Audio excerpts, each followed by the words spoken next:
네, 대한의학회와 의대협회가 여야의정협의체 참여를 결정했습니다.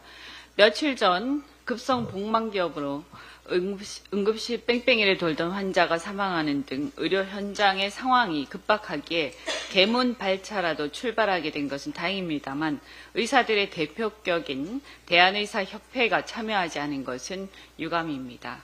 또한 협의체에 대한전공의협의회 비대위나 대한의대생협의회 비대위 등 현재 의료 대란 사태 해결의 핵심이 되어야 할 전공의와 의대생들을 대변할 세력의 참여를 이끌어내지 못하고 있는 것은 안고 빠진 찐빵과 같은 상황입니다. 다시 한번 강조하지만 의료 대란 해결의 핵심은 전공의들의 복귀이고 그들이 복귀하려면 그들이 떠난 일방적인 의대 정원 증원을 재검토하고 전공의들의 처우 개선을 약속해야 할 것입니다.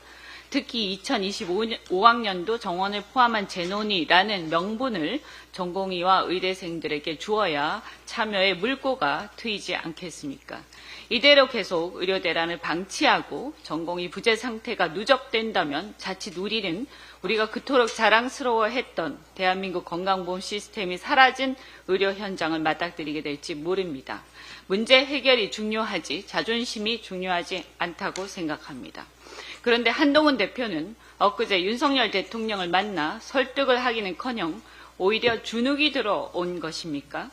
전에 비해 전공이나 25학년도 정원에 대한 재논의 얘기는 왜 없어졌습니까? 집권 여당 대표답게 줏대 있게 행동으로 보여줘야 할 것입니다. 우리 더불어민주당은 일관되게 의대 증원에 대한 기존 입장이 있었음에도 불구하고 국민의 생명보다 중요한 것은 없다는 생각으로 2025학년도 정원 재논의를 포함하여 이 사태를 해결하기 위한 모든 논의에 열어놓고 응하겠다고 지도부가 반복해서 얘기해 왔습니다.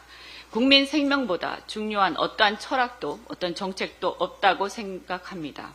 민주당은 여야의정협의체가 정상적으로 개최될 수 있도록 전공의와 의대생을 대변하는 세력들에 대한 설득을 계속하는 것을 포함하여 그간 현장 목소리를 듣기 위해 지속해왔던 의료개혁 특별위원회 활동, 각종 지원 법안 준비 등 할 수 있는 모든 것을 다하겠습니다.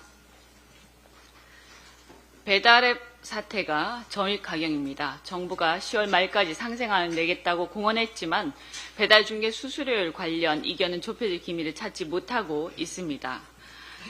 10% 가까운 배달비 중개 수수료에 세금, 제세공과금 등을 부담하고 나면 2만 원짜리 음식을 팔아서 남는 것이 겨우 6천 원이라고 합니다.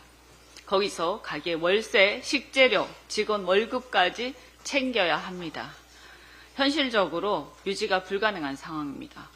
정부는 배달 플랫폼과 입점업체 상생협의체를 구성하고 문제를 해결할 것처럼 호언장담했습니다만 이 또한 당사자인 점주들에게 들어보니 정부 상생협의체의 점주를 대변할 수 있는 단체가 없었음이 드러났습니다. 배달앱을 직접 이용하면서 문제를 체감하고 있는 가맹점주는 빠진 상태였던 것입니다. 지금 국정감사에서 산자위 그리고 정무위에서 이 사태에 대한 국정감사를 계속하고 있습니다. 지켜봐 주시기 바랍니다.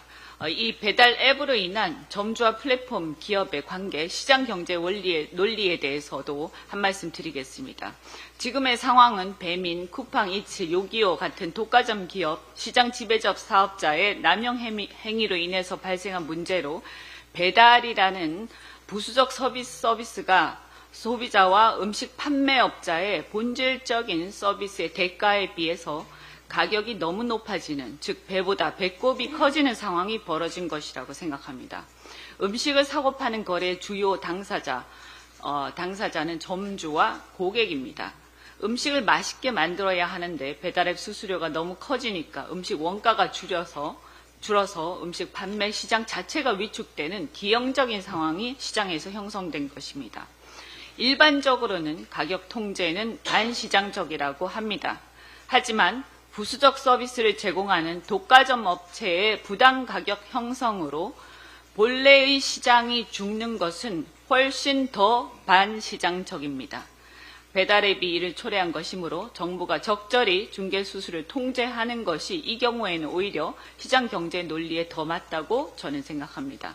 중기부와 공정위 등 정부는 국회와 개선에 적극 협력해서 나서야 할 것입니다. 이상입니다.